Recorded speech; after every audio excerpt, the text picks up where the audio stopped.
இன்னைக்கு நம்ம MLM ஓட ஃபியூச்சர் ஸ்கோப் பத்தி தான் பார்க்க போறோம். MLM எப்பவுமே ஒரு மார்க்கெட்டிங் மெத்தடாலஜி தான்.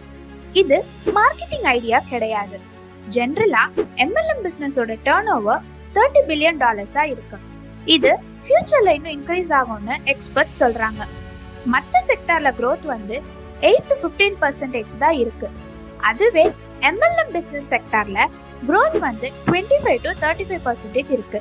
இதெல்லாம் வச்சு பார்க்கும்போதே MLM செக்டாருக்கு எவ்வளவு ஸ்கோப் இருக்குன்னு நம்மளால தெரிஞ்சுக்க முடியுது. இன்னும் டீட்டெயிலா சொல்லணும்னா மற்ற மார்க்கெட்டிங் மெத்தடாலஜி கூட கம்பேர் பண்ணும்போது நெட்வொர்க் மார்க்கெட்டிங்ல 8ல் 1 பங்கு தான் எக்ஸ்பென்சஸ் ஆகும். சப்போஸ் நம்ம டிவில ஆட் கொடுத்தாலோ இல்ல நியூஸ் பேப்பர்ல ஆட் கொடுத்தாலோ நமக்கு பல லட்சங்கள் இல்லைன்னா கோடிகள் கூட செலவாகும். இந்த ரீசன்காக நெட்வொர்க் மார்க்கெட்டிங் தான் one of the cheapest expensive marketing மெத்தடாலஜின்னு சொல்றாங்க.